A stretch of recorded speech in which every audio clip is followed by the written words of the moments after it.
What is up, y'all? Welcome back to the channel. It's time for episode 5 of Cleveland Guardians franchise, and we've got a lot to talk about. I got to pull up the checklist here, and it's got a lot of boxes. So lots to catch you up on. Last episode was the draft episode, exclusively focused on the draft. Again, the goal will be to make those skippable for those who don't want them. Obviously, hope you watch, leave a like, subscribe, all that sort of great stuff. But totally understand that not everyone's interested in a draft deep dive. So the goal is not to move the season forward outside of those draft eps, so that if somebody does skip one or wants to come back to it later, you can circle back around, because those, I don't want to say they're evergreen, but they've got a little bit more shelf life to where you could go back to it, versus obviously after, if you watch 6 before 5, a lot of it's going to be spoiled. So let's get into those draft negotiations. If you're looking at the screen here, of course you see Jackson Barbary, not up for my BS. I tried, I forget what the exact first bid was, first offer. It was like maybe like 550, 580, something around there. It was a decent bid off the 700,000 that he wanted. But then I came with 690,000 and he said no, and then broke it off. 2 shots and he said no. So I kind of skimped out over 10K. The thing of it is, we had the money. The way the calculation was working, I wish I could show it right now, but obviously everything's all done. It made me feel like we were really tight on money. But when push came to shove, the way everyone was signing and everything, we weren't. In fact, Condon took our 10.5, or our 10.24, 10,240,000, which really helped us because that saved a few bucks. Frankly, that was probably enough savings right there to just give Barbary whatever he wanted. So I botched that. I'm gonna eat that there, because that's definitely all me. I can't really put that on anybody else. Let's see if anybody is capable of moving up. We got Carolina League, because this is a pretty overstuffed roster now. Oh, Condon definitely deserves a higher placement than rookie ball. What about double A for him? Is he going to be able to hold double A? It's probably a pretty big challenge. We don't want to over challenge him. There's no need to get cute with it. Let's go high A, Lake County. Pop him up there. Then let's go back to the Florida League. Or no. Carolina League. And then check the rest of these guys. Corey Collins, another draftee. He can probably go up there. Perella and Mayas. Let's go ahead and pop them all up, just to clear out some of this volume here. It's still pretty hot at 25. That happens after the draft. I don't think anybody else can really go anywhere, though. Although I wonder if maybe some guys would go the other way with and say, hey, if they can't hang at A ball, are they worth keeping around? I mean, they're so young, though. Like, things could happen. 25's a little hot. I'm not going to fix it all right now, but I will eventually fix it. All right, we'll get more pitchers out of here. Basically, if you're a 30, I'm moving you up. Might be a little aggro, but we still got 24 pitchers here. I think we got to be a little bit aggressive with it. And then I'll worry about the rest down the line here. Let's obviously make sure. Actually, you know what? No, I am going to pay a little attention to it, because if we can move up some from the Carolina League to the Midwest League. Oh, Collins can even move up there. Okay. So Collins will join Condon. Collins and Condon. Tag team duo. Are they both going to start? I would think. Collins starting. And we already moved him off catcher. Remember, we drafted him because of this amazing power. And we said, we're not even going to mess with catching. That's not going to happen. Let's get this bat going on an everyday basis. And, of course, our guy, number 1 overall, Charlie Condon. Here's what he looks like for the majors. Wonderful. Very excited about him. We got him batting 4th and 5th. Okay, I don't love that, but I don't really care that much. We can live with that. All right, so there you go with the draft. Everything worked out except for Barbary. He was a 6th-round pick. I mean, he was good. Like, I was interested. I just got a little stingy with it and I got burnt. So we'll live. All right, now taking you back to before the draft, we do have a couple things to cover. I believe I said at the end of episode 3 that we wouldn't come back without trades of Florial and Ramon Laureano, and I kept to that. In fact, I traded Florial to Laureano's old stomping grounds out in Oakland. And frankly, it was just too difficult to keep him on. And now you can see that trade's actually been pretty old at this point because there's been some decent time. So we are catching up from before the draft to now here on August 26th. So we've gone a good ways here to the point where Florial has 43 games with Oakland and not much better. 10 points better in WRC plus, but only up to 77. He can play defense. He's a fourth outfielder. He's a pretty good fourth outfielder. Plays against some lefties. Plays against righties. He is a lefty. But, like, that's it. What did we get for him? We got Joe Boyle. Obviously, a real relief outlook there with 35 control. And so he's relieving for us. He's in the majors right now, 12 and a third, 4.38 ERA, 154 whip. You know what we're going to do when we get to that development lab. I mean, we're going to focus on getting him worked up in the control front. In fact, we'll throw him a bit right now. We'll just pop that up there for the rest of this season. But yeah, I mean, that's going to be the primary focus. He has excellent stuff. If he could figure out 45 control. Now, 10 points is no joke. But if we can get up there, that's a starter on our hands. We also got Royber Salinas, who's a bigger prospect in the real world than he is in the game right now. At least in our sim. Maybe he, they rolled the dice a little bit on some of those lower end prospects. And then sometimes they're top 100 guys and other times, they're maybe top 300 guys. I don't even know if he shows up in the second 100. Nope, he sure doesn't. But again, I think he made Fangraphs' top 100. And just a decent arm. Got thrown in here. 50 stamina, 40 control, 50s and 55s everywhere else there. Just kind of thrown in because we also gave Ryan Webb, 25-year-old, not terribly notable, and Naver Acosta, who was kind of that final throw-in piece there to get Royber on the back end with it. So, small little trade there. Just made sense, though, with the numbers that we're working with. Then, we moved Laureano because, like I said, the numbers just weren't working out to keep either of them on. We needed to get Kerstead up, and we wanted to get a guy named Jonathan Rodriguez. Yes, got it right. We wanted to get Jonathan Rodriguez up, and we'll see how that's been going in a moment. But Laureano, we traded out to the Mets, and he's been brutal with them. Holy smokes. He inverted his 82 WRC plus with us, and his dropping a 28 with the Mets. And what did we get? Straight up Tyrone Taylor. Nothing too crazy. I think they paid a little bit of it, or a decent bit of it, 60% of his remaining $2 million. And, just a better fit for us right now. Also has options. He's in AAA. He and Laureano, in terms of pure talent, not that different. But, guy with options that you can move out, don't have to play the 30-year-old Tyrone Taylor. That had appeal to us, so we just did a straight up 1-for-1 there. Now, this first injury I'm going to cover, I think we're so far, because I simmed a bunch after the draft, that injury is done. Very recently, but it is done. And it was an injury to Josh Naylor. And he ended up getting a hip strain that cost him 4 weeks. So there was a hamstring strain that cost him 3 to 4 weeks. So he's had 2 injuries already this year. That's been rough. He's been a plus bat in the interim there, 105 WRC plus, but it's been a little light, and not having him has certainly hurt because he's a guy that we need to be contributing to our offense. So he's recently back. I'm not sure how many games he's played. Just 3 since his rehab. So we got Josh Naylor back. And then the other injury that we've had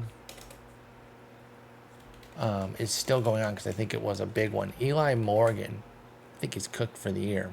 Yeah, torn elbow ligament. He's got another 9 months.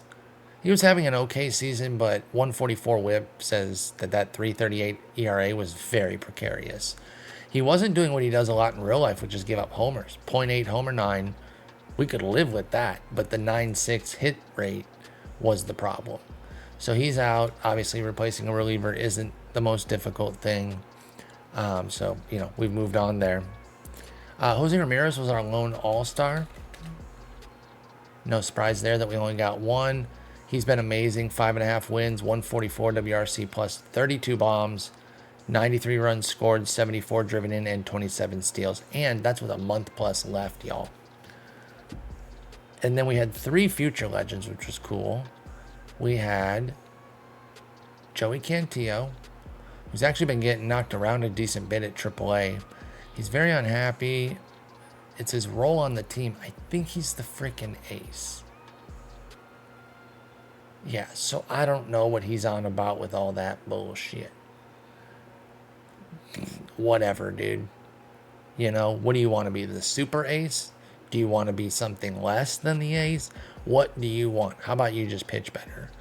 Now, I will say, the International League playing like the freaking PCL because his 5.02 ERA is a 106 ERA plus, meaning it's 6 points above average. It's not that bad. Crazy. That's some PCL shit right there.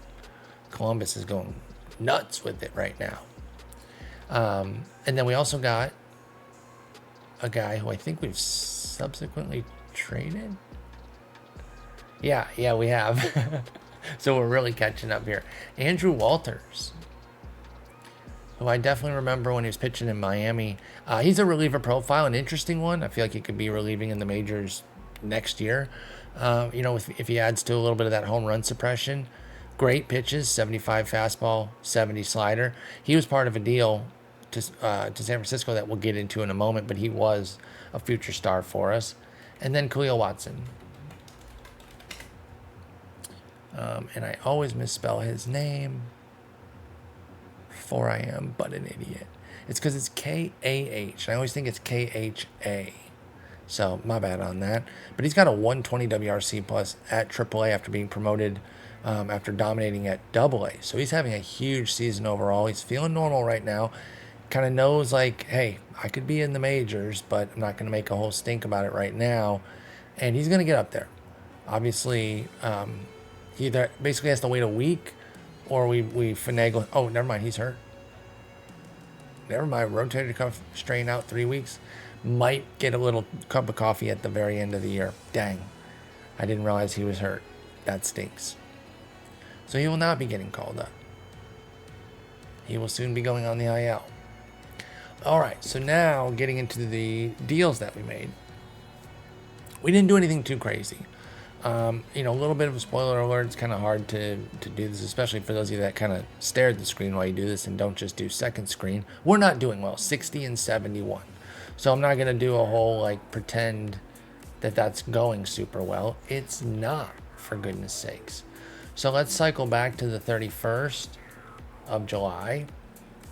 And we were 51 and 58. We were 7 games under, and we were kind of in the mix. There was a tangible path that you could see that if we got hot, played big in August and September, we could certainly get there. Maybe with a couple tweaks, those guys catch fire. Naylor gets back, he gets going. You're starting to fit a lot of the ifs, ands, and buts pieces in there. But there were the pieces. There was a credible story. That story has not panned out. Instead of being 7 games under, now we are 11 games under. But keep that in mind with these trades, because we made these thinking, hey, we could get some decent pieces here, and maybe they take us. But they did not. And it's not really their fault. Our first one was Lamont Wade Jr. from San Francisco. That's where the Andrew Walters deal comes in. 115 WRC plus in 93 plate appearances with us. He's doing his part. I'm doing my part. He's cooking righties.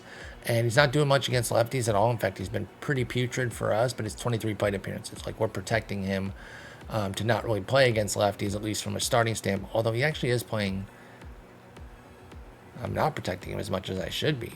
Let's go ahead and pop those if starter is tired situations. My bad on that.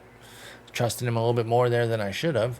But other than that, can't complain about what he's doing against righties. Wade filled his role. He is a free agent after. Oh, no. He's arbitration eligible. I was gonna say I thought he had a contract. He does. We could keep him next year at about 8 mil, and I'm not so sure that we're not gonna do exactly that. In fact, I'm leaning toward it. Solid hitter, 30 years old, will be 31 next year, sure, but heavy platoon. Plays against righties. Not terrible against lefties. That's probably why I had him mixing in. So he's been terrible for us against lefties. Oh, it's a 118 BABIP. Come on. I mean, yeah, his walk rate sucks. His K rate's actually up a bit too. Like that, there are poor skills mixed in, but a 118 BABIP is pretty unlucky for a major leaguer. Pretty much no matter what you're doing, unless you're like bunting every single play. Like, come on. So anyway, we should have him next year. Maybe things work out and we don't want to spend the 8 mil. We could flip him. But Andrew Walters was in that deal along with Juan Brito, a guy who we had called up. And oh my goodness, he's been absolutely dominating with San Francisco. Good for him. Walk rate and strikeout rate have almost flipped. He was 10% walk, 19% K with us. He's 16% walk and only 10% K with them, and a 358 BABIP, and he is just blazing. This is the kind of performance we needed from somebody to just step up kind of randomly, like a decent middle back third of the roster type of guy, or three. Like, we needed more than one, but that's what we needed that just never really got there. Sorry. We'd always be like close, like, okay, we got to win this game and then maybe we can go on that run, and it never got there. I'm going to go over a few examples in the schedule, and it was just really frustrating. But anyway, Brito, what is he, 25? Brito is 22. Okay, so he's a little bit younger, so they might have a little something here. I tell you what, though, like, I like the eye. There's a path where this becomes pretty nice if the power gets all the way to the 45. Not that that's eye-popping, but that would certainly help Brito. But I wasn't so enamored with the bat, and it's a very mediocre glove that I felt he was expendable here for somebody whose offensive profile is a lot more bankable in Wade. So he was kind of the big piece. Walters was a nice secondary. And then I tried to get Wade Meckler thrown in. Because now, if Brito had this profile with his bat, where it was really BABIP fueled, that would have appealed to me a bit more. He's got a similar eye, Meckler does, to Brito. Also lacks power, but doesn't have the upside in it that Brito does. And he's actually a decent corner defender with a little infield capability. Not that we'd really put him there. High leader, high work ethic. Meckler, only 24 years old. He's in AAA right now. He'll be a call-up at the roster expansion as well. So when he was in the deal, they're like, okay, we're going to need one more piece. And it ended up being Aaron Brocco, who I think the computer valued a bit more than I did. Yeah, because I think I put in like a lesser player than Meckler. And I can't remember if Brocco was on. I don't remember the full exchange of it. I'm sorry. But the bottom line was when Brocco secured Meckler, I was like, I'm cool with that. Like, this is a whatever player here. Somebody that's, can live in AAA for a little bit and come up on occasion, maybe fill in here and there. Doesn't really have a split as a switch hitter. Infield, outfield, cool. There's some value as like a 28th man on a roster. And obviously he only used 26, which means he's up and down to AAA in the future. But definitely givable there. I think Meckler's a much better version of that. And Wade, pretty good. So that was our first trade.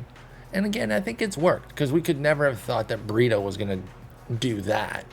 So you can't just say, oh, well, you would have had this Brito performance. It's like, we have no idea if we would have. But we've been getting positive performance from Wade, so I feel decent about that trade. Then we wanted to bolster things against lefties, maybe even give Wade a direct platoon partner. So we got Andy Ibanez from the Tigers. And, he's making league min even at age 31. And so we just did a real easy trade with them. They just wanted Jorman Gomez. And not a huge play, like very, very little expenditure there. OSA doesn't really like him any more than our scout. He's an arm for your org. But it's Andy Ibanez at age 31, who's like a lefty killer, and that's it. What was the new phrase I was coining that I didn't want to coin? Righty feaster. He's a real lefty feaster. No. Andy Ibanez cooks lefties, can hold his own against righties on occasion. And guess what he's doing? Absolutely cooking lefties, but not holding his own on occasion against righties. Gosh, I'm getting all tongue-tied there. He's doing what he's supposed to. Ibanez destroying lefties for 21 plate appearances, floundering against righties for 14 of them. Also doesn't play. He's only on the if the starter's tired at second and third against righties. But when he starts against lefties and they bring in a reliever, he's not necessarily getting pulled out for a replacement. So we did those 2 trades. Obviously not a huge expenditure, as a way of saying, like, we want to try to make a push, tighten up a couple spots, and see if we can make a run. And like I've been telling y'all, the run just didn't come, y'all. Like, July was nice, 15-10, but then immediately 9-13 in August. And that's what I mean about it always kind of falling short. I put in my checklist here, the never getting the big runs started. So let's go back into the schedule. And one potential turning point for me was when we lost the first 2 of a 4-game set in Detroit. Now, we salvaged the last 2, and I was actually encouraged by this because, once I got over the upset of losing the first 2, I was like, okay, come on, we've won 5 straight. We lose these 2, but then we salvaged the last 2, so we split. Okay, 4-game splits, can't get too mad about them. Let's take 2 of 3 in Tampa Bay to finish off the first half. That's a must. And we win 5-1, we lose 8-0, and we lose 2-0. So we get outscored 10-0 in the final 2 games going into the break, and I'm just like, come on. And I think I made both deals after the break. Yeah, 7/29 is when we got Wade, and 7/29 same day is when we got Ibanez. So we made our moves later. We come out of the break. We lose the first game, and I'm just like, cool. But then we win the last 2 against San Diego. Sweet. Win the first one against Detroit. We need a sweep here. Can we beat up on a team that's lower than us? No. They win the middle one, but we do take the series. Can't be mad about winning series. Oh, wait, no, it was another 4-gamer. Sorry, we went 2-2 there again. Never mind. Yeah, that was one of the ones I was mad at. I have Tigers 2 of 4 listed here. I wasn't sure which one I was referencing. I think it's actually the second one that pissed me off a little more because we came out of the break with the San Diego win, and I really wanted a 3 out of 4 against Detroit there. We do get the series in Philly, great, but then another little 2-pack against Detroit that we split. So they've kind of got our number this year. Like, even if we're only 500 against them, that's kind of still having our number. We need to be beasting against them. And we're 7-6. We're 1 game over. No, to compete, like, you got to smash the lesser team. And listen, they're not that far from us. I'm not saying that we're way better than them. They're on a lose 9, we're on a lose 6. So who am I to talk? But when I'm in the mindset that we can compete, you're thinking you're a way better team than this team, right? It has turned out to not be true. But we certainly acted as though that was the case. So then we come into August and split 4 against Baltimore, and I'm just like, okay. Dropped the series against Arizona, great. Dropped series against Minnesota. And I've lost hope around this part right here. But, as the team always does, they brought me right back in. Series win against the Cubs. Series sweep in Milwaukee. Yes, let's go. Bang, we lose 6 in a row. Go fuck yourself, Paul. That's exactly the gut punch that it was, because I was simming all of these at the same time. And I'm like, okay, off day, regroup, and stay hot. Nope. Immediately get dumpstered at the Yankees. And they're a garbage team. And I'm not saying that to hate and try to be cool. That's the truth. They're 58-73. This is not just standard tweaking Yankees fans type deal. So to get swept in New York, horrendous. Come home, get swept by Texas. At least they're good, but still.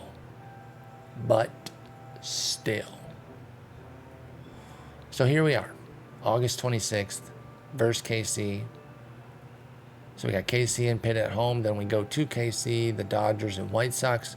We come home to face Tampa Bay and Minnesota. We go to St. Louis, a little 2-pack versus Cincinnati, surrounded by a pair of off days. Then 3 at Houston to end the season. 2 off days in the last week. Wild. All right. There is virtually no hope. We are 10.5 back on a lose 6 here. I'm talking we have to go single-digit losses the rest of the way. Like, it's not happening. So, let's go through it and see if a miracle can happen. And then we can go over the team after that. No sense going over it when we're going to dive into it after the season. Oh, I see this lovely 20-3 game seems to have helped burn out our entire bullpen. Yeah, using 4, 6, and then 3 relievers in that series, let alone, well, 10-inning game we only used 2 relievers. So that actually wasn't too bad. Then we got smoked 12-0, used 4 relievers there, and then only 2 there. So, yeah, the Texas series really did it, because now you go look, and everyone's fatigued. That's a nightmare. How? All right, well, I mean, we kind of have to send somebody down to get an arm. Henches, I've been trying to hang on with you, man, but it's just not working. And so I already alluded to the fact that I called Boyle up. As you can see, when I showed him, he was in the majors. So there is that. I also wanted to do a couple other things with regards to the trade deadline, but let's do this first. Send Henches down. Probably need a lefty. Is Heron back? Yes, Tim Heron is back. Although he's been pretty brutal. Although I say that, and we have to know that like 8 ERA isn't that bad. Skills-wise, he's been great. 24% strikeout minus walk. Let's call Heron back up. Let's get that Heron flow. All right. So we have somebody there, and then Xavier Curry. That's another problem, too, is because we only use him 18 batters faced usually. If we should even do that. He's got a 5.29, 1.38 ERA and whip. He had been pitching well early on, if I recall. Okay, not very early on. I must have been thinking of June. I must have checked in June when he actually did do something. You know what? Well, we can't do it right now, but let's give Carrasco a shot after this and put Curry in the bullpen. All right, let's see how this nightmare goes. We'll probably win some bullshit. Nope, we lose 6-0. And Heron had to go 3 1/3, so we really needed him. All right, Curry gets destroyed. Go in the bullpen. And now we got Bybee back. Boyle's ready to go. Karinchak can pitch. All right, it's going to have to be Bybee, Boyle, Karinchak. Bybee, step up and take on some innings for the club here. We need you. Pop 1 extra on his hook there. And we win 11-2. And we close out the series 9-0. Okay, so we win the series. Let's go. We need this off day for the bullpen like you wouldn't believe. 2 games until roster expansion. I will get into those trade things I was talking about. Let's just play out these last 2 games of the month. We win 2-1 in 10. And then on the 31st, we hopefully get a dub. Oh, I have it on saving at the end of the month now. Oh, Tim Heron gets murked up here. Hamstring strain. Wait, but he's okay? Okay, cool. Because I think he had an injury in the minors. Yeah, 5-week sprained UCL. Ouch. Player dev report. Cantillo with the big jump. All right, Cantillo's coming up. Cantillo, promote. And then who else did I say?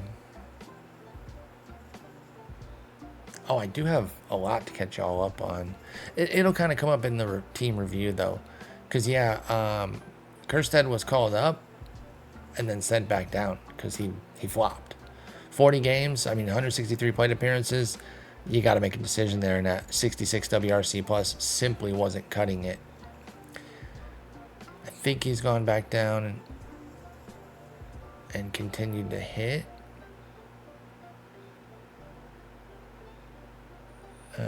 How long ago did he go down? Oh, it's only been 2 games. Okay, never mind. Those are all his earlier minor league numbers. I wonder, is it wild to just turn around and bring him right back up? It's kind of weird that he's not playing. And why isn't Watson on the IL?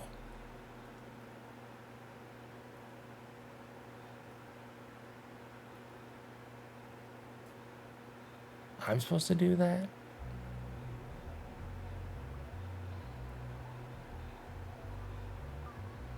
Huh. That feels like something I don't need to be in charge of, right?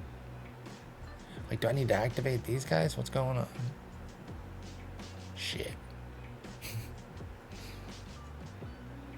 Okay. Alright, learning I had more responsibilities than I thought. That's on me. Got these guys just lurking. My bad, y'all. How long y'all been healthy? What if we do that? Not promotions, not signings and releases.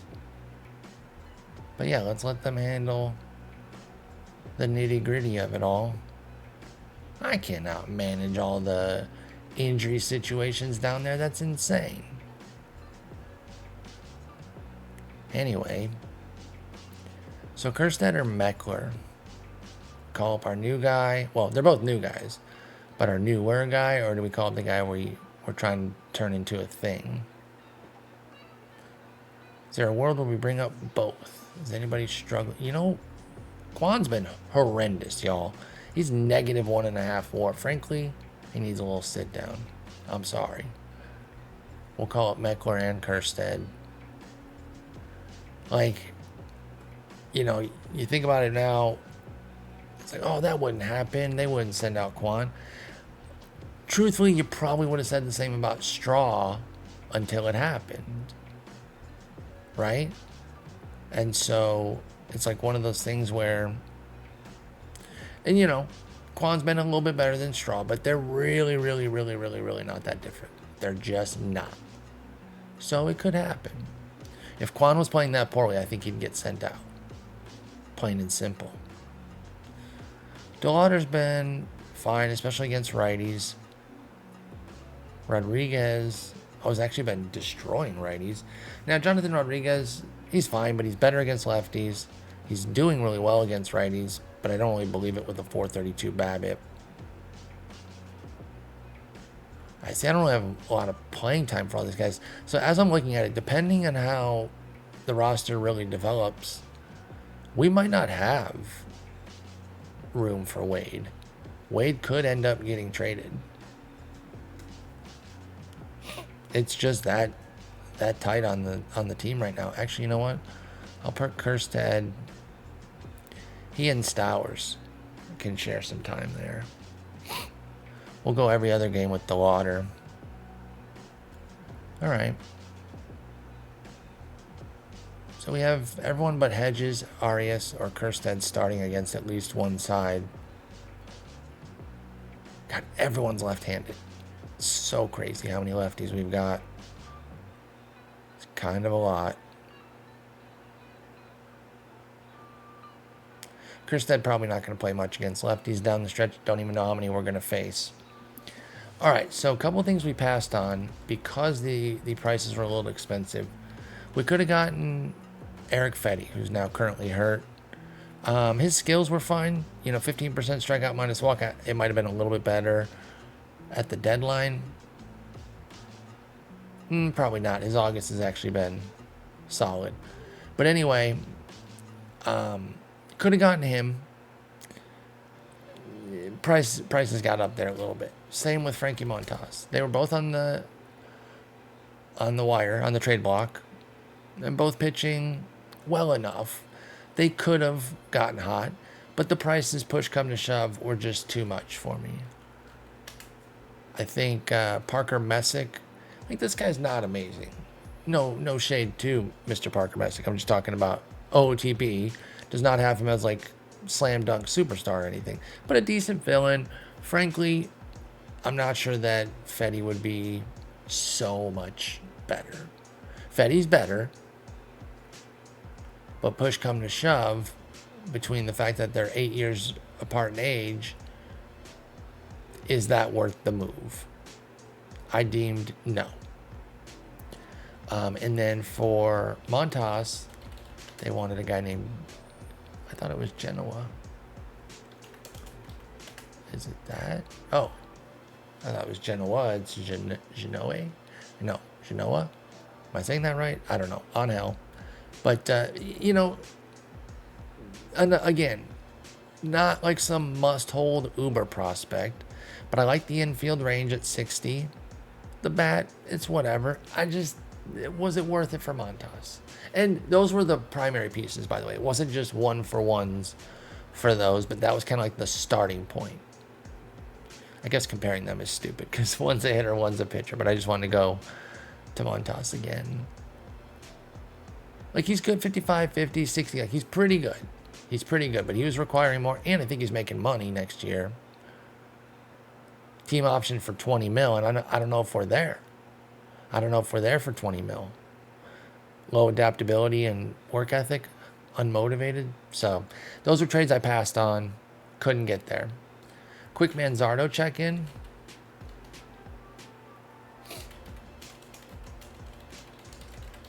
Let's see what Manzo's up to. With the O's, 102 WRC plus in 288 plate appearances. Not bad. And there. Those are a few things I wanted to catch up on there before we finish out this season.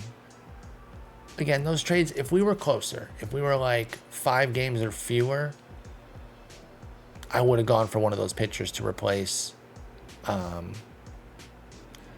what's his head, Xavier Curry, who we just replaced with Carrasco, and then tricked Carrasco and said, nah, never mind. Sorry, Carlos. But let's go with Cantillo. Actually, he's not ready to pitch. Never mind. Let's go 6-man.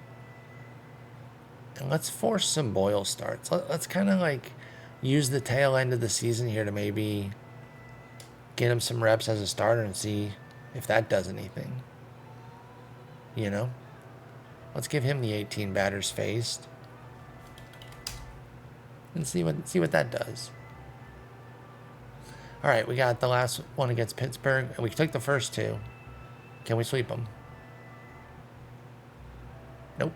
Lose 5-6 or 6-5. I gotta be honest, y'all.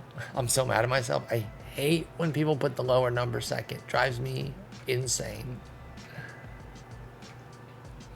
But we lose 6-5. We're off to KC. We win the first. Lose the second. Give me the third at least. Okay, we'll win the series.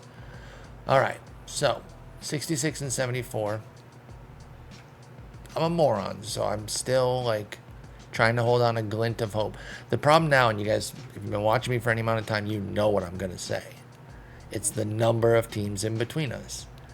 If we were sitting where Seattle is, but also 8.5 back, that would obviously be easier. I'm not stating anything super crazy or anything. It's not some high-level concept. The fewer teams you have to contend with, the easier. But, like, it makes such a difference, especially with coming down the stretch like this with so few games left. The fact that we have all these teams, in addition to the fact that we're 8.5 back, it's just really tough. At a minimum, we have to win every series the rest of the way, but I think we need multiple sweeps. Oh, how'd Boyle do? Okay, he got knocked around a bit. Carrasco salvaged it. Cantillo was great. That's something. All right, let's realign this a little bit. So Bybee can be the 1, Allen the 2, McKenzie the 3. Is he available? No, he's not available next game. It'll be Lively next. Then McKenzie. Right? No, then Boyle, McKenzie. Then Cantillo. Okay. And then let's see if the hitters can get it going. We get another off day here before we go out to LA to face the Dodgers, who are 79 and 61. Oh, they got Shohei back pitching. 5 games in. He's not doing well, but he is back and pitching. Let's see what's going on here. We win 10-7. I almost said we lose. And then we win 10-1. And then we lose the 3rd game. Okay. But hey, we'll take the series win in LA against the Dodgers. Mild ab strain for Andres Jimenez is going to put a minimal impact on everything. Hitting, throwing, and running. So that's bad. Those triple minimals, they add up to me. I haven't done like a scientific test to determine the exact issue. When I talk about stuff like the injury impacts, that is more anecdotal. But for me, when you get 3 minimals, that's really close to maybe just going on the IL. First things first, let's just go with 3 days off.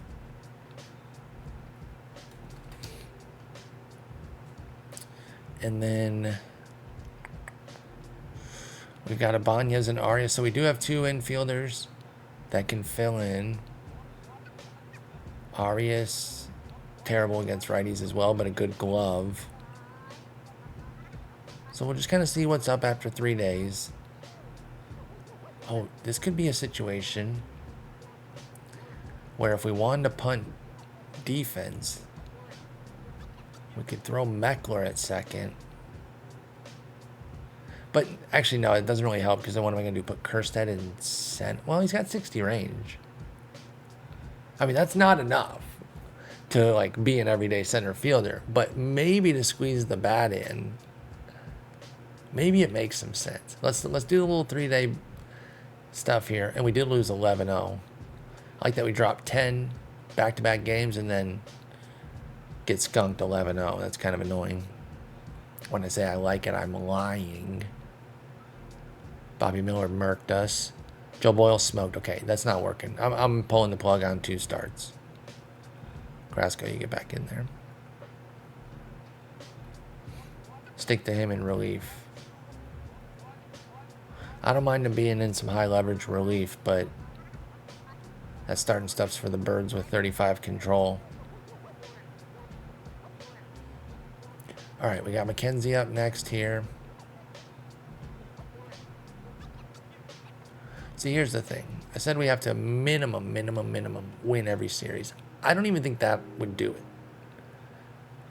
If we went 2-1 and then 3-1 here, so we're 5-2, 8-3,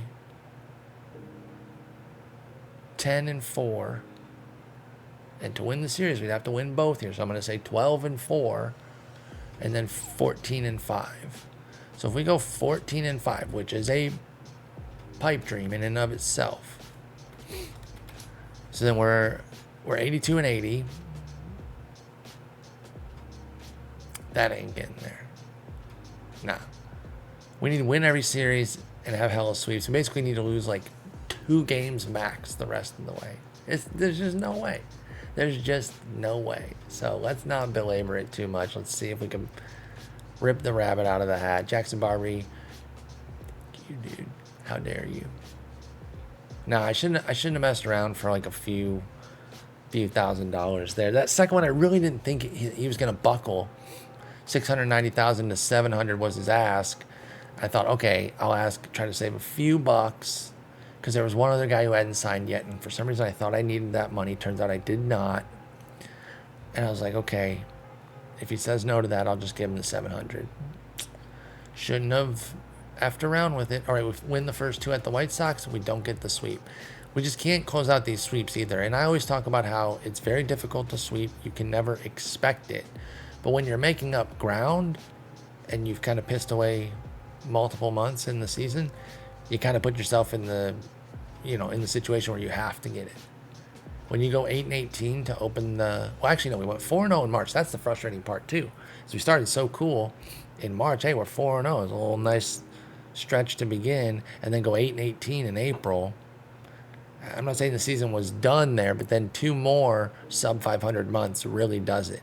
Honestly, if these are just flipped, that's such a huge difference to go 15 and 13 and 15 and 11. Hell, even 14-12. Even being 2 games over for both of those would just be so much better.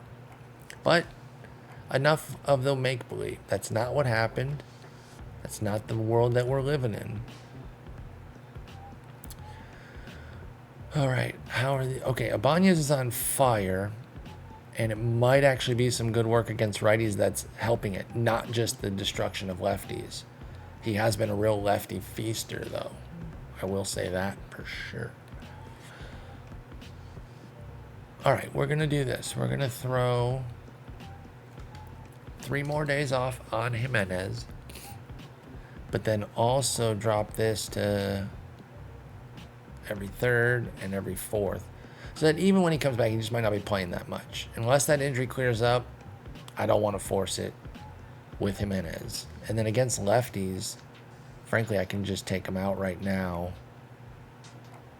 And then which lefty do we want to start against lefties? Not Stowers. I still think Wade. I know he has literally a negative 28 WRC plus in 26 plate appearances against lefties for us, but his ratings are way better than that. They say that he can at least survive against them. Meanwhile, Kersted's in another cold spell. When I sent him down, he had snowflakes. So his first year is going very poorly, and, you know, that happens. That does happen, even with guys who have, you know, really high expectations and still pan out on those expectations. But right now, it's just going horribly. So we'll back off some of his games played there. Wade still doing his thing against righties at least. All right. Got the Rays coming up. Check in on Jimenez after the Rays series here. We win the first. We win the second. We lose the third. Please give me the fourth at the very least. Please give me the fourth as we go for a save. Excuse me. And we lose that. So we split 2-2. Again, we're playing out the string here. I'm not delusional. Yeah, we're 7 back. Every team in front of us has a win. Well, not a win streak necessarily. Mariners and Royals have win 1. So that's not exactly a streak, but you get it. All right. Minnesota now. Lose. Win. Lose. Win. Okay, so another 4-game split. Generally, those don't bother me. Do or die situation, those stink. But we're cooked, so let's just get to the end here. Oh, is it Franco or Francisco? Oh, wow, Kerstead, hamstring strain out 6 weeks. Yeah, that kind of makes you wonder, you know. I don't know how I don't think the game, like, does this or anything, but kind of in real life when someone's struggling that bad and then they go on the IL, you're like, well, you wonder if that injury cropped up a bit before and then the IL finally came and it was just like, yep, he has to go to the IL. So as we kind of write the story here, I think we can assume that Kerstead got nicked up in AAA somehow, or maybe his first time into Cleveland. It kind of stuck with him all year, and eventually they just said, hey, we're going to end your season a little early. All in all, you know, as we're going to finish out the string here, all in all, wasn't the worst season. Obviously would have wanted it to go better. But if we can snake a few dubs here, we're going to be right around 500. And that's not that bad. I don't mind that. You know, if we can't be great. We lost Bieber. We had a really rough start. Franco Alamon, by the way, not Francisco. Excellent, by the way. Wonderful, wonderful, wonderful call up for us. Absolutely dominated. He and Clase were a really dynamic 1-2 punch out of the bullpen. Clase only 6 saves. Fantasy owners hate my guts, dude. Oh, somebody pointed this out, that Nick Sandlin at one point was like 0-9, and I hadn't even noticed that. Now, you know I don't get hung up on win-loss record, but 0-9 is tough.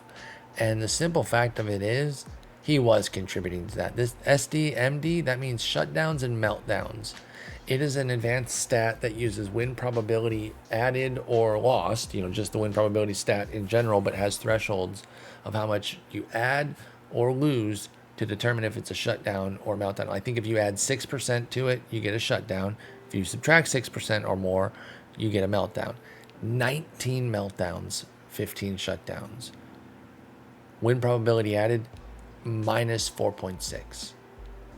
Just nightmarish. We had him in leveraged spots.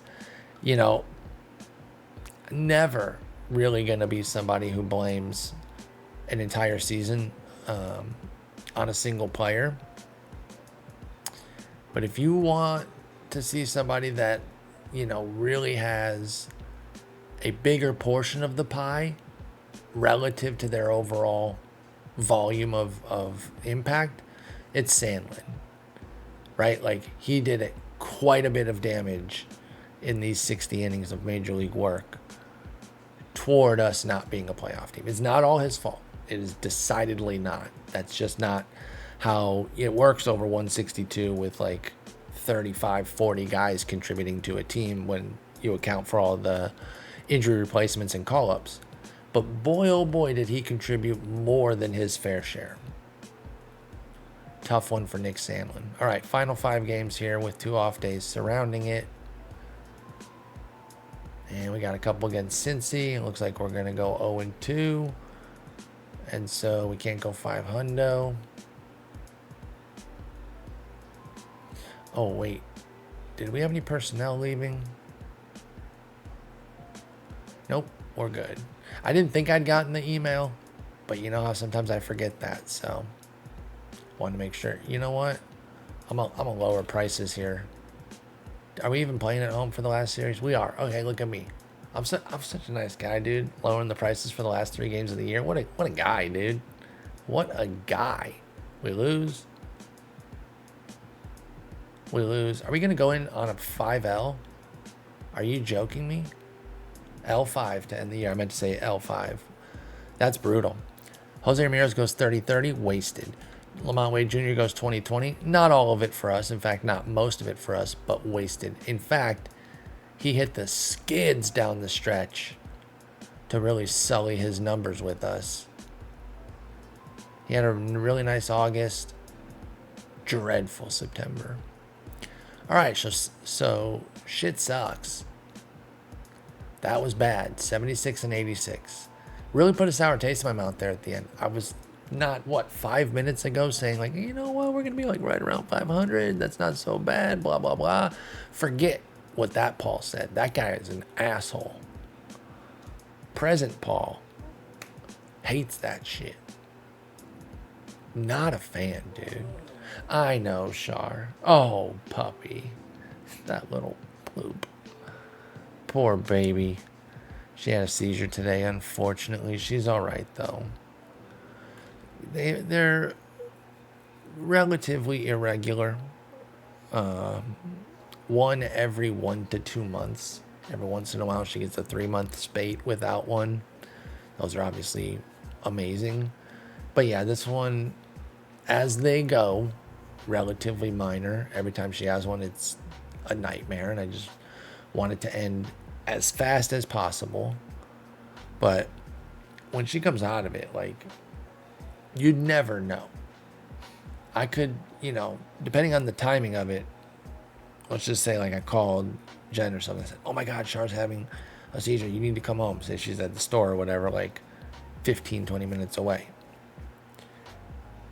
in most cases, it's so over by the 15, 20 minutes that by the time Jen would get home, I couldn't convince her that this dog just had a seizure. It's crazy how much she snaps back to 100% when it's done. It's nuts. But she takes meds. They're just something that she deals with, unfortunately. Thankfully, didn't go to the bathroom on this one. This one was okay, all things considered. Anyway, not to be a downer there, but she's whimpering because it's getting close to dinner time. One thing that caught my eye here on this board, Victor Scott came up and yoinked casual 115 bases, no big deal. Put up a passable 95 WRC +2. This is what the Cards dreamt of when he broke camp. They're like, there is a world where this could happen. And that world still exists. It didn't happen this year, but that's exactly what he strives for. Put the ball in play a bunch, get a bunch of hits, use your speed maybe to get some doubles and triples, hit a very occasional home run. He had 3 in 127 games. Score 95 runs, steal 115 bases. Basically turn every damn single into a double or triple and get your value that way.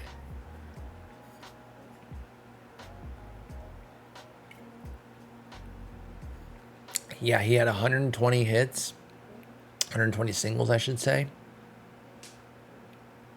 and 115 steals. So if you take those 115 stolen bases and you throw them on his total base total, sick sentence structure there. But if you do that, and then what is it? I'm an idiot for this one, but I'm failing. Is slug PA or... I just knocked my mouse off the desk there. Is it at-bats or PA?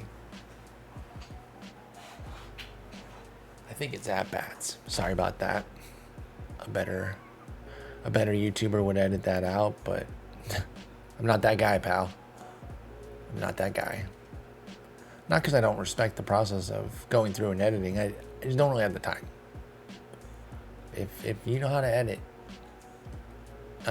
hit me up. I can't pay a lot, but I could pay some. All right, so what that would do is, actually, you know what? I think there has been some math on this, and people say give half credit, give a half base for each. So let's divide by 2 there and take the 115 and add, what the fuck, dude? And add 58 total bases. Sorry, I'm all over the map here at the end. 58 total bases, and then divide that by his Char has been escaped, because she knows what time it is. You add that to his 496. That's 482 slug. That's kind of a power hitter at that point. That's kind of legit. So, guys that steal this much and was still able to score 95 runs, we need better stats for them. Now, there's not a ton of these guys out here. I think we were seeing some of this chatter last year with Acuna putting up such a huge steal total, and he obviously does so much beyond that.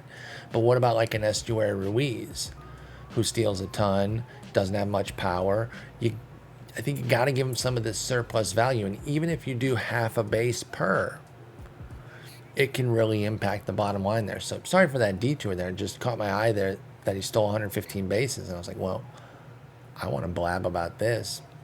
We got a little Jose Ramirez on the board. 20-game hit streak was the best of the year, and 7 more put him 1 behind Seager.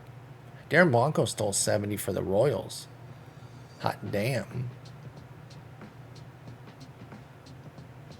Hot diggity damn. Okay. And he put up a 115 WRC plus. So he was just flat out good for them. Big shouts to Darren Blanco. Okay. All right, well, that's going to wrap it up. Char's gone anyway, so no one cares anymore. I'll finish off the playoffs by myself, you know. We don't need to watch them since we're not in them.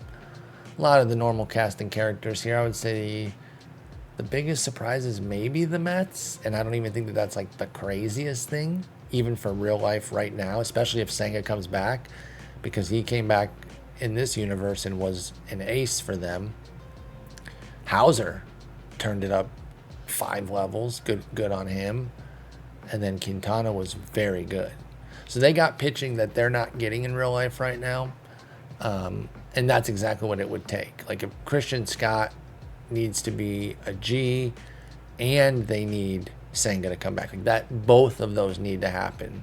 But then the Mets could realistically make a wild card. So that's not even like super crazy.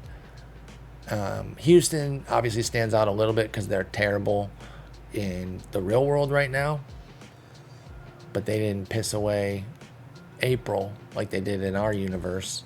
They went 19-10 in this universe here, this Cleveland Guardians universe, between March and April. So, and they had an explosive offense, which their offense is still good right now. It really is their pitching. Again, talking real life, not the playoff team here. It's far and away their pitching. The hitting is off a little bit to where it normally is, but if they had pitching, they'd be fine, even if they were treading water around 500. So we'll do team review, go over all the stats there. I'll do a little war sort there if you want to catch it, but for those that maybe dipped out a little early, because this one we kind of meandered a little bit at the end there. I'm not afraid to admit that. It ends up being a little bit more like a stream than a tight YouTube video, but you can see that it was Jose Ramirez and just not much else going on offensively. I think we have a decent core here. We will get into it, see what kind of stuff we want to do for the offseason plan. Financially, we've got 13 mil right now, and you know Bieber's off the books. Naylor is a decision, probably going to be a yes. Wade is a decision, probably going to be a no, because what's the difference between these two except for 3 years of age? So why not just go Naylor? McKenzie and Karinchak. I think McKenzie's going to stick around. 4 mil, that's too good, even with the 5.17 ERA. Obviously that stinks, but he's better than that, and I'll pay 4 mil to find out. Karinchak 2.6 mil, like that's just not gonna break us in any way. So yeah, I'm gonna pay that. Tyrone Taylor, he'll be gone. So yeah, price isn't gonna go up that much. We're not gonna have a ton of money though unless they boost the budget. So we'll see what we've got going on. Team recap and off-season setup next episode. Thank y'all so much for watching. Hit that like and subscribe. Peace.